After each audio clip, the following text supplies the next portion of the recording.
What a year, huh? Folks, it happened again. A year that started about 12 months ago is now ended. And within those 12 months of time, a whole lot of songs have released and a lot of things have happened. A lot of things that I really rather not talk about and discuss. They bring back bad memories. But in terms of music, especially underground music, I think that this year was pretty great. And so you should all be very proud of yourselves as creators and listeners of the scene for continuing to perpetuate and keep alive this unique environment in which we all create and thrive and communicate as a community. Now, of course, I can't include every single song that I listened to and liked on the end of the year list, so I found it my duty to consolidate all of the songs that I liked into a neat little 100 song list. And now, as we usher in the looming impending year of 2025, it is now my time to present my opinion as fact. But first, some ground rules. This is important info that you should keep in mind going into this list that I've made here. The number one being underground music only. Last year, I included a couple mainstream releases that I kind of thought were really worth talking about. It was mostly underground songs, but I was like, oh, what about the Hillbillies from Kendrick and Baby Keem? But I found that was a really bad idea, and it kind of killed the momentum and the flow and the balance of the list. So we're not going to do that. Underground music only. The second important note here is no repeat artists, one song per artist. And now you might think that kind of throws off the balance and the objectiveness of this list, but in reality, this is really more of a showcasing of the variety and diversity of artists that release great music this year. I would rather not have like one artist that I really love taking up like 12 of the spots. That's not fun for anybody. Another important thing to keep in mind is that the bottom 50 of this list are alphabetized. I sure would love to talk about 100 songs, all with their own unique and individual section of the video, but I don't have time for that. Another thing to keep in mind about them is that they are alphabetized. So the bottom 50 of my top 100 are not ranked in order. They will be presented to you in alphabetical order, not numerical. And the last thing to keep in mind is, hey, no hard feelings. I know that I'm typically pretty lax in my criticisms on my channel and on my streams, and I would rather focus on the sort of attributes of the music and the community surrounding them that I like, rather than focus on super hard technical objective critiques. This video is the most critical I will be all year. So no hard feelings about what I say or who I do and do not include. I know it might seem out of character for me, but this is just like the one time. Please give me this one time. And so without further ado, my top 100 underground songs of 2024. It's bottom 50 time. It's going to start scrolling any second now. I have it on a timer. I don't actually know when it's going to happen. So we're going to just wait here together for it. Hey, there it is. So this is the bottom 50 songs, alphabetized, like I said, not ranked numerically. But something to keep in mind, though, is that although they are ranked alphabetically, I still fully think that they're worth listening to and recommend you checking them out. There's Imperial, there's Lord K, there's Mugi Zora, and Oni Boy. All of these artists are very, very talented, and I do recommend checking out each and every single one of these songs. They're great and worth listening to. Oh, there's Vito, and Yudachi's leading it off with teriyaki or at the caboose. So yeah, bottom 50. Go listen to these. What the fuck? And now we continue with the top 50 underground songs of the year. Who will be number 50? Who is going to crest this list? Who will kick us off? And that would be bugboi with On Go. I think that bugboi over the years has been building up with this very captivating and hypnotizing psychedelic trap sound, just absolutely layered in effects, and it sounds awesome. At 49, we have Stella the Pixie with Fox at Your Window. Super cute, kind of delicate vocal delivery here, incredibly catchy chorus, and some really nice kind of indie pop instrumentation. And up next is Lando at 48 with Home. Lando has been pretty radio silent recently in terms of big full-length song releases, but I thought Home was a really great kind of return to form, a great track about identity and longing, and it was really awesome. And then we have eunhae with Like I Do, which was eunhae's sort of venture into a more slacker, slowcore kind of sound, deviating away from the bubbly, energetic pop that I had really typically heard from her for the most part. It's got these nice ghostly vocals and a saturation-soaked instrumental that just pushes itself along. And then at 46, we have Psych with Your Love Is Too Risky. This is a super catchy, kind of cloudy and foggy pop song with some really, really great vocal melodies and some super inventive instrumentation. And then at 45, we have Shinigami with Sunset Factory, which is actually part of an OST for a video game that Shinigami has been making the music for. I thought it was a really unique release, and I think that it goes to show how versatile and eclectic of an artist Shinigami can be, especially as a producer.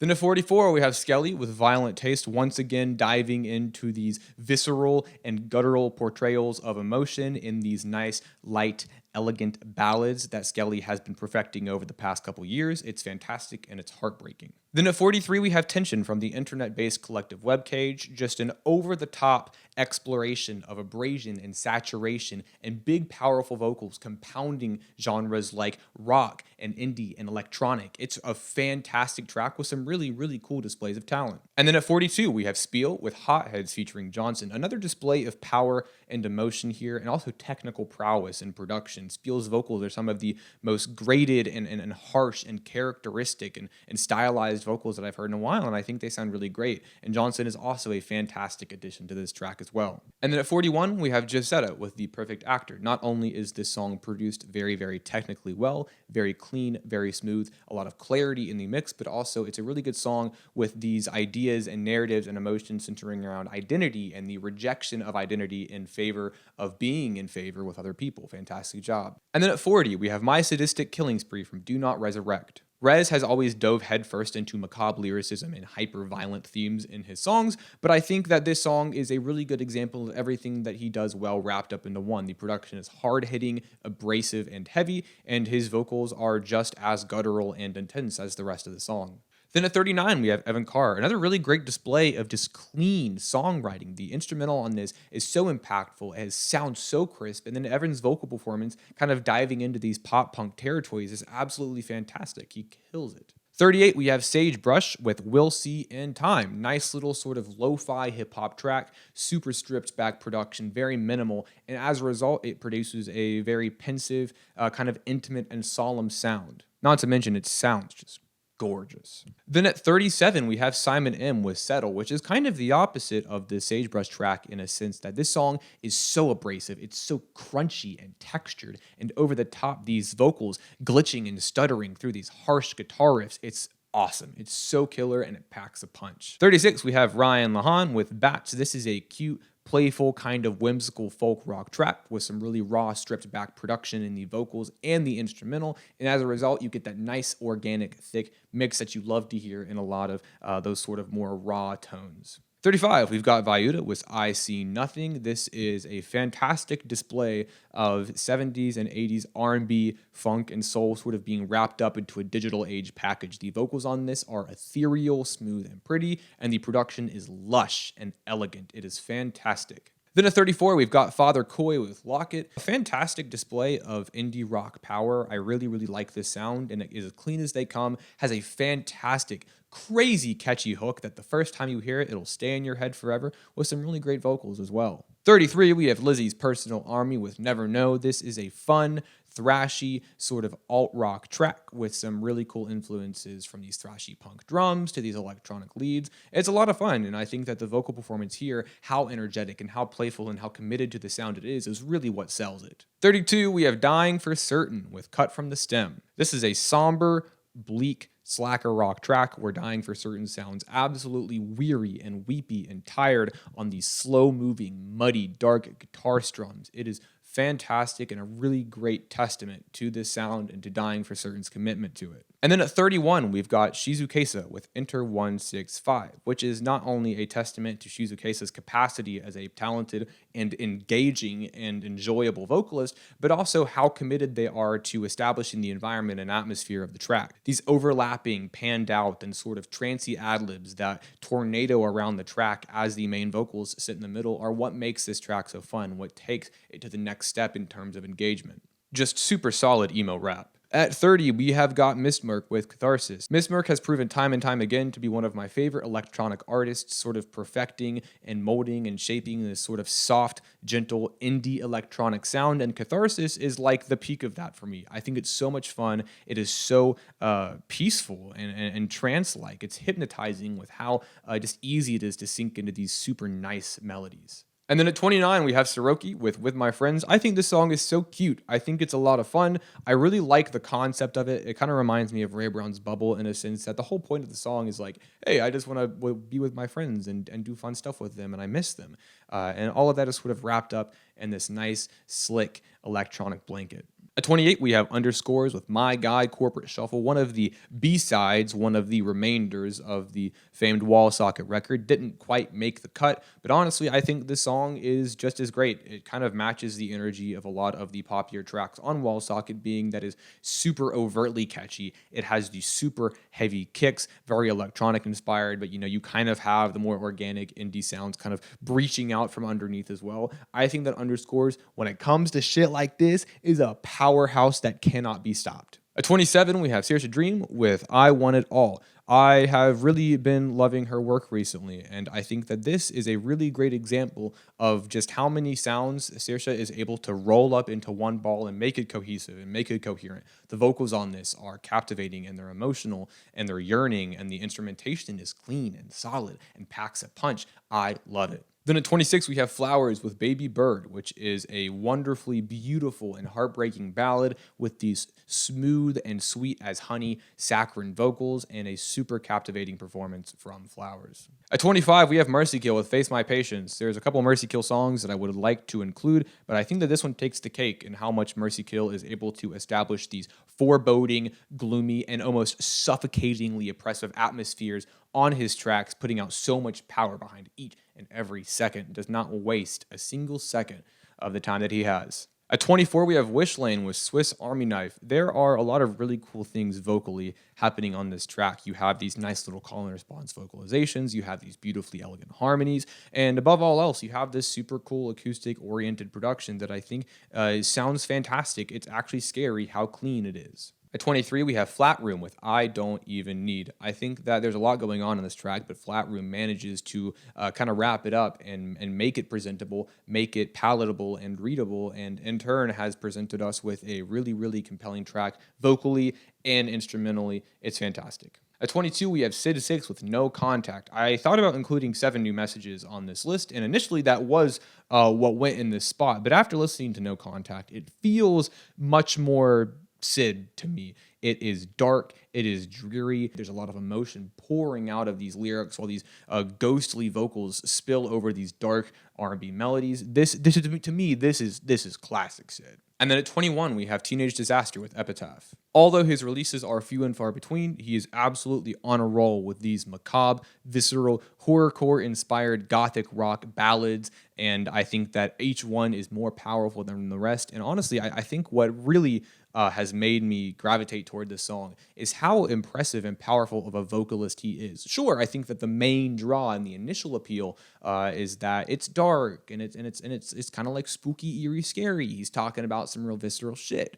But beyond that, he is such an incredibly talented vocalist. And then at 20, we have Sunflowers with There Was a Car Crash. Once again, a lot of Sunflowers tracks that I liked this year, but this one caught my attention the most, being that underneath that lo-fi rock sound, underneath the bit crushing and the harsh frequencies breaking through as the main draw, you have this really, really emotional and heavy narrative that Sunflowers approaches with tact and makes really, really interesting to sort of hear unfold. Then at 19, we have Thayer Period with 10,000 Dogs. I think that this was really Thayer's year for a lot of reasons, not only in his success as a content creator, but also just how much he was able to showcase to the community and the world how amazing and unique of a producer he is. And 10,000 Dogs, I think, is a really good display of not only the technical prowess that goes behind his work, but also the whimsy and the playfulness of it. It's a song about having 10,000 dogs and kind of, deriving comfort from that. What is there not to love? Then at 18, we have Swain with Stick to Your Day Job.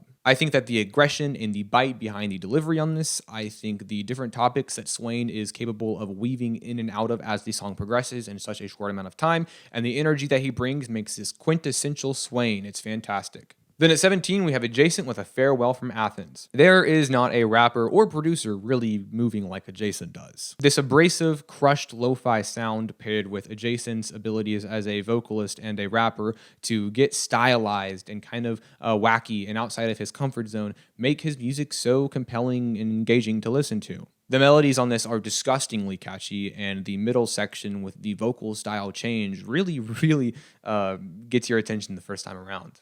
At number 16, we have Horosha with The Naturalist. Not only does Horosha continue to expand the lo-fi sound they have spent so long cultivating and crafting on this, but manages to do so with such a grounded emotional poignancy that it borders on profound at some points. Although the production can become very technical and overwhelming at some points, there is a unique humanity to Horosha's music and writing, and this is the perfect display of it. At 15, we have got Garden with Ember featuring Eric Godlow. The super dark melodies, the heavy hitting percussion on this, Garden's trademark raspy delivery all roll into a really, really fantastic song that is not only is quintessential Garden, but also an expansion of it. I think that the way Garden tackles the themes and emotions addressed in this song are done so with a particular cognizance that I can applaud, especially where he's kind of been in this and doing this for quite a while. And Eric Godlow's contribution to this is really great as well. I think that Eric is a talented vocalist who only continues to get better in his work, and I can't imagine the song without him. At 14, we have Nico North with Wave Soldier. Nico North, in my mind, is dominating cloud rap right now. I think that he is doing everything that I like to hear out of the genre, and this is the best example of it. Super minimal, airy, elegant melodies floating above this rumbling, heavy, just overwhelming bass, and is a really great contrast and combo. And Nico's tired, undermixed, weary vocals kind of sitting in between everything, the middle ground between the two extremes, is so much fun to listen to. It's so easy to sink into the atmosphere, and it is. I cannot imagine a cloud rap artist that I would want to listen to more right now. Then at 13, we have Corefish with Freak. This song is it's just clean. Corefish injects a lot of whimsy and quirkiness into his work, and so even when you hit the more emotionally solemn and somber notes in the writing, you still kind of leave with this catchy and bright and ridiculously infectious approach to songwriting. The sort of one-off quirks that are littered throughout the song that you look forward to hearing on subsequent listens, the overwhelmingly powerful vocal performance that doesn't feel show-offy or overtly technical, it just feels like it comes so naturally to Corefish, the production on this that is poppy and loud and heavy, it's all really, really good. I continue to only be impressed with each Corefish release, and I find it hard to believe that I'll ever like a Corefish song more than I like this one, but that's what I said about Run, so we'll see. At number 12, we have Carlby with Wrong Turn with Horosha and featuring Shinigami. Carlby worked on a lot of more country-inspired and oriented pop music this year, but I do still feel like Wrong Turn was the defining release of Carlby's 2024. It is gloomy and eerie and tense, but even within those qualities, you still get to find Carlby's trademark cleanliness and clarity in his delivery and his vocal mixing and production. He sounds incredible on this. And as he sort of floats over these super heavy metalcore drums and guitars, Shinigami comes in with what is maybe a top 5 chorus from him ever. I sing it to myself all the time when you listen to it. It is the keystone of this song. And then to top it off, you have Horosha's guttural growls and shrill screams, kind of injecting the more intense vocal sensibilities of the genre into the track. And they all wrap up into being a fantastic trio. This song is incredibly powerful, incredibly catchy, and I really do think that it is the defining moment for Carlby here. And then at number 11, we have Johnson with She's Bleeding Out. This is just a technical showcase of everything that Johnson is capable of doing. She is such a powerhouse in every single facet of her work. These slick anime intro guitar riffs that screech and scream across the track, these super heavy and consistent and cleanly mixed drums, these powerful vocal performances, and also, I think most importantly here, is the song's ability to maintain its structure and coherency across so many tonal shifts. This song accomplishes so much in what it wants to accomplish within its seemingly short 4 minutes. It veers off in so many directions, but always manages to find itself tethered back to the center, that core key sound. It is rich with texture and narrative, and 100% a fantastic technical showing of what Johnson is capable of as an artist on all fronts. All right, guys, top 10 coming up. I know you're waiting with bated breath. Who could possibly be in the top 10? Who could be number 1? Well, that's the great thing. All of these questions will soon be answered. Actually, not soon, right now. Let's get into number 10, top 10. Let's do it. And the number 10 spot is da-da-da-da-da-da-da. Sewer Person with Soundwave. This was a great year for Sewer Person, and as eclectic and electrifying as an artist he is, it was especially a great year for this saturation-soaked and abrasive emo rap sound that he's been cultivating over the past 2 years or so. And so although this year has been great for that sound, and he's released a lot of projects within that realm, I do think that Soundwave takes it for me. I think that this is a fantastic display of everything that he is capable of on one song, and he sure is capable of doing a lot. The concept, the environment in which the narrative of the song takes place, how he is able to weave in and out so many unique bars that feel so specifically and particularly him. I don't feel like anybody else could come up with half of the things that he says here. And the song is bouncy, energetic, inspired by Toronto rap, but pulling in influences from all over the place to kind of form and mold it into a sound that is uniquely his. It's catchy, it flows smooth as butter, and is quintessential Sewer Person. This is amazing. And then at number 9, we have got Micah Kalari with Cars 2006. I have pronounced Micah's name so many different ways. Fun story. I've said Kalari. I've said calorie. I've said Kalari. I've put the emphasis all across the board. And then one time I was like, you know what? I've got to figure out how to say this. I've been saying it wrong for so long. And so Micah was in a stream that I was doing, and I was like, hey, Micah, just a question. How do you pronounce your name? And she told me, and I forgot. Cars 2006 is a fantastic track that exudes so many different emotions. It has the aura and energy of an early 2000s sort of talk rock track. Think like Cake with a bit more of an electronic abrasion going on. It has one of my favorite hooks of the year, some really inventive, vivid, and creative imagery on the song, and an overall really, really solid pop rock structure. There is not a second of this song that is not committed to making it the catchiest song imaginable. I love the thick saturation on Micah's vocals here. I love the heavy saturation on the instrumental. Things get a little abrasive without losing the dynamics of the track. You still get crisp clarity in, where you want it to be. There's a unique quality to the song that I can't quite put my finger on, I can't quite describe, but what I can say is that although Micah has released other songs this year, the song actually came out quite a while ago, I do think that this is a fantastic display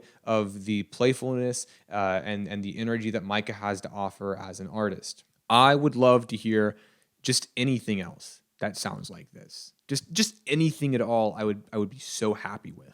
And so although a lot of Micah's more recent work has veered into a more electronic, a more prog pop direction, I do hope to see more of this in the future. At number 8, we have Curtis with Refrain featuring After. I think that this song takes the superlative for best drums of the year. The drums on this song are so much fun to listen to that I think if you isolated them with whatever technology is capable of doing that, I could just listen to this drum loop on repeat all day. There is a saturated dustiness to the march of them that is so captivating to listen to, and Curtis's thick, kind of tired, low-toned vocals, super saturated, sitting over top of them is fantastic. The melodies on this are so well thought out. They feel so effortless, just so smooth and without thought, just gliding across this track. There's a lot of weight to everything, especially when you get into the qualities of the mix here, but I think it's all handled pretty tactfully. And then After's feature adds some more delicate, some more lighter sounds to the mix here. Still kind of saturated, but really more so acting as a contrast to what Curtis has already sort of set as the precedent. I love this song. I love the way it sounds. It's my number 8. Now we're going to talk about number 7.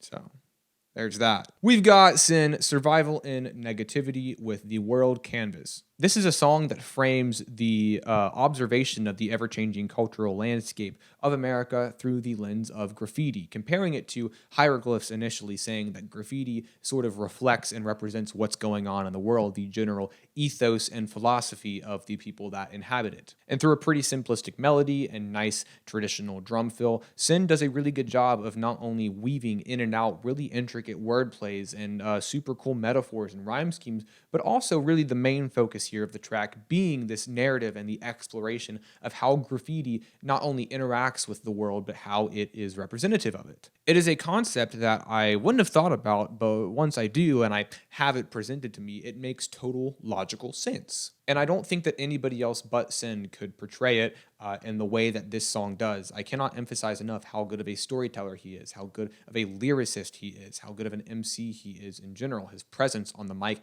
is commanding and it demands your attention. Definitively his best work of the year. And then at number 6, we have Stone Deluxe with No Need to Grieve. 2 words to describe this song, if I had to pick 2, setting these kind of arbitrary rules down. If I had to pick 2, if you're really asking for 2, hypnotic and intoxicating. The warbled vocal mix and delivery that Stone Deluxe exhibits here, the super oppressive and heavy bass and the trap melodies and percussion make for what I think is probably the catchiest song of the year. Just those intro vocals are enough to be so exciting and have so much power and energy packed behind them. There is this kind of stumbled slur to everything where every sound of the song kind of blends together with one another in some way. And even inside of that, the clarity is not lost, and actually you just get this resulting amalgamation and cacophony of trancy psychedelic trap sounds without ever really losing the plot the way another song might. Not that this is an arbiter of quality inherently, but I do think that this is a difficult sound to replicate and don't really see anybody else but Stone Deluxe making songs like this.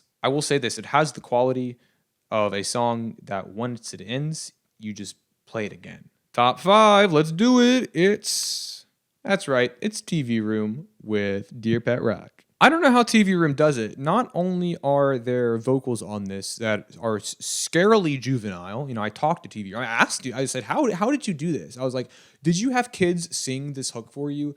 Or are you modifying your vocals? And it's him. I don't know how, but it's him. On Dear Pet Rock and also on the EP that this song resides on, TV Room manages to capture not necessarily juvenile feelings, but I think framing them through this simplistic and minimal lens, all of these problems, and kind of boiling them down and condensing them to their key components. And on Dear Pet Rock, he does this with a playful poignancy in a way. The writing, when you kind of peel back the layers and kind of peek behind the curtain of what's going on in terms of the emotions of this track, there is a sort of solemn tone to everything tucked beneath this sort of circusy, funhouse, quirky, whimsical production. I mean, any synonym along those lines you could very easily tack onto the song. I mean, look at the cover art. And it's interesting because on first listen, you would kind of maybe think that it kind of was a little silly. It was a bit of a goofy track. You have these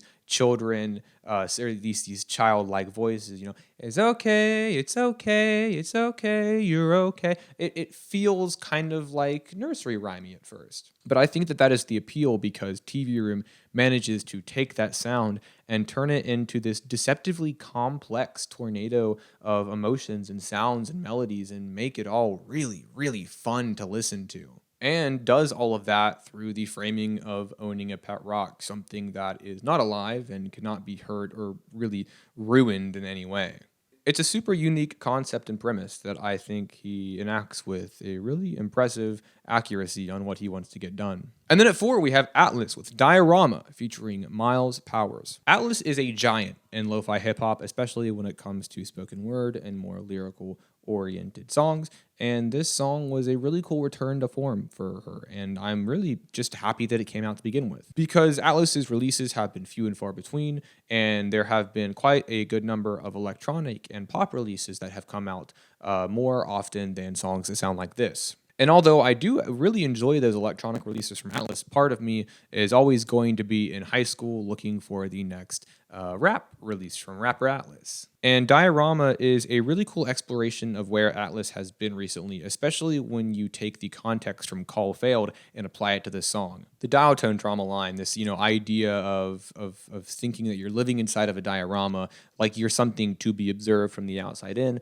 without knowing that you're being observed, or maybe you're sort of stuck in this false reality, whichever way you choose to interpret that. And I think there is a unique quality to this song that you wouldn't really find in Atlas's older releases that you might kind of equate this to, something like Internet Personas or You're My World or something that just came out a while ago. Because on this song, there is a certain cognizance and self awareness that Atlas really hammers in that is the product and result of going through certain situations in life. There is a sort of solemn tone to everything. It feels more bleak, it feels more pensive, it feels a little bit less playful than those earlier rap releases. And maybe that's just the result of growing up, which I think Atlas has done a lot of in the times that we have not heard from her, at least in this context. And I can't help but gravitate towards that. And I think that Miles here also does a really great job expanding upon it. A lot more of an aggressive bite to his verse in contrast to Atlas's sort of gentler, more kind of gloomy demeanor here. But I think it makes for a really good contrast, and these two artists work well together.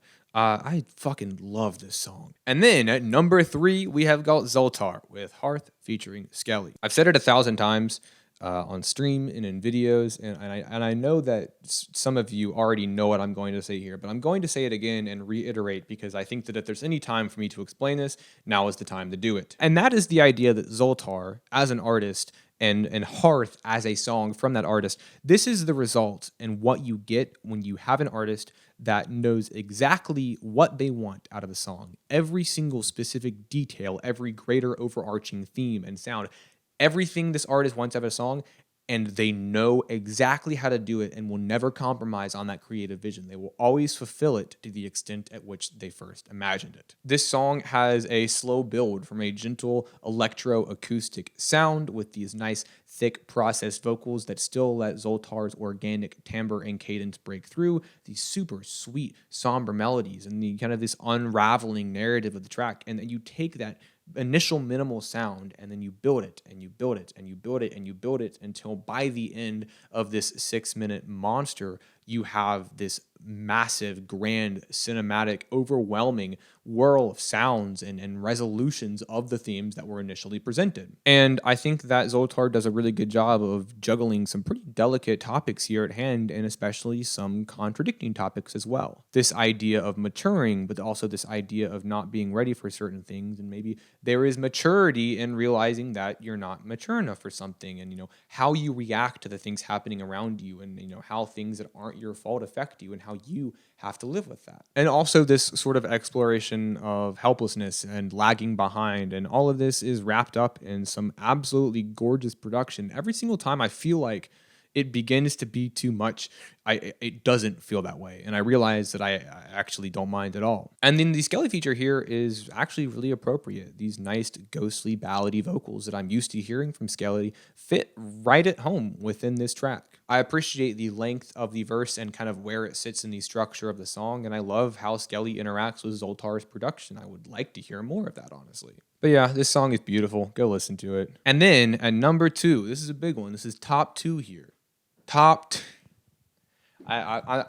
video is unscripted. It's the one video I do that I don't script, and so I'm kind of just grasping for whatever I can here. Whatever. The next song, that's right, it's Happy Wife. I still think about it. This is the debut track from the new project of former Family Pet member Internet Sasha, and I'm going to be real with you, I have not been more excited for a lot of projects than the amount of excitement that I get from this one. I Still Think About It is the perfect debut single, I'm not going to lie. And there's so many things that make this song lovable, drawing inspiration from a lot of the pop rap hits of the late 2000s to early 2010s, think like Payphone or Stereo Hearts by Gym Class Heroes, songs like that. And although I would not find it difficult to say that this song is an exploration and homage to the sounds, I would be pretty hard pressed to say that it is a direct mimic or imitation of them. Because at the end of the day, I think what Happy Wife is doing here is refreshing and inventive and explores some really cool avenues of music that I haven't heard a lot of people doing recently. The chorus here is the grounding force here. It is so catchy. I love it. I love the writing of it. And I love how later on it is built upon, and you have the chorus interacting with other melodies, kind of clashing against each other stylistically to form one big, great sound. The writing is engaging and captivating, and I think that all of these different vocal styles that Happy Wife approaches here, I think are all equally fun to listen to, whether it be this kind of slurred, nasally sound soaked in pitch correction, or these nice, delicate vocals for the chorus that are soft and layered together, or a bit more of a grounded, clear hip-hop approach. I mean, it all works really well, and there's a lot of things going on that all work. It is so much fun to listen to, and it is a song that, as it progresses, you only kind of continue you to love more and more and more as it slowly unravels and shows you what it has to offer. There is nobody that sounds like Happy Wife, and this is just the first song of, I'm hoping, many more. I cannot wait for more Happy Wife. This is one of the most impressive precedents that I've ever seen be set. All right, guys, what is it? What's the number one song of the year? What song could I possibly think is better than the other 99 songs that you guys have already seen and that I've talked through? What could it possibly be? Let's find out. Click of a button right here. I'll watch with you guys. It'll be 1, 2. OnlyFriend. The 3-year streak of OnlyFriend's persistence of lack of new releases has finally come to a close with betting on carousel horses and then the preceding EP. And I kind of find it hard to even begin to talk about why I love this song so much. I know why, but how do I express it? Because there are the surface level things that I think are pretty easy to latch onto on a first time listen, being the impressive vocal prowess that OnlyFriend showcases, being one of the most, maybe the most talented and impressive vocalists that I know, showcasing not only an emotional grit that resounds through every single note, but also an incredible technical precision in the notes being hit here. Not to mention, this is also probably the cleanest instrumental of the year as well. These drums have so much body and impact and presence in the mix. They cut through every single time without ever distracting or interrupting or kind of talking over any other element of the mix here. It's also fast-paced and thrashy and chugs along with such a thick presence. It kind of really is a pretty fucking heavy song. But all of that is very controlled as well. OnlyFriend's vocals here shout and scream and get just as intense as everything else going on, but there is a certain crispness and clarity to the production and engineering of everything that it always feels like the most controlled environment imaginable. And the imagery that OnlyFriend evokes here, the betting on carousel horses, this kind of like concept and ideas of like the fairground, and kind of painting this picture of what's going on, using those imageries as metaphors and similes, applying them to very real emotions is fantastic. And I think it's really inventive and unique. And I don't know how he even thought of it, but he did. And so I think that's why this song kind of gives you the best of both worlds, or the best of really any world that you could think of. It is powerful, it is catchy, it is well made, and it is well performed. But when you peel back each layer, it presents something new to you. And I think that this song will continue to give you as much as you give it. And the more you have to give, the more it has to offer. And at the end of the day, it's just such an infectiously fun listen. Beyond the vivid imagery, beyond the overall concept, and beyond how well explored the themes are in not that long of a time. The song is not that long, but I feel like there is such a resounding grand sense of finality when the last note hits. But beyond all of that, it is just so much fucking fun. It's my favorite chorus of the year. It's my favorite performance of the year, my favorite instrumental and mix of the year. And I think that's why it resonates so strongly with me. Because if you take the whole and you take it apart and you take each individual thing, I love all of those things by themselves. And so you put them together and you get one big thing that I love by itself. I am stoked that OnlyFriend is back to deliver some new music to us. I think that he is a one-of-a-kind generational talent that cannot and will not be replicated. And Betting on Carousel Horses, the first OnlyFriend released in almost 3 years, not only is already my favorite OnlyFriend song, but I think is a grand testament to his creative ethos. So yeah, I really love the song, and I cannot emphasize how much I recommend it to each and every person watching this video. I very highly doubt that you will not like it. I'm very confident in my recommendation here. The end of 2024 is the end of my kind of second full year as a content creator, and I really appreciate the continued support that you all have offered to me. And I hope that you will elect to continue to offer that support, because I feel like I'm only just getting started, and I feel like this has almost been one big, great trial run to sort of find my footing, understand what I want out of the content, and then also how to create whatever conclusion I arrive to. It's really cool and also hard to put into words how much I appreciate that anybody out there will dedicate any amount of their time out of their day to watch the things that I create. And so with that, we have my end of the year list, my top 100 songs of 2024, Invest in Melmage 2025. Bye, guys. See ya.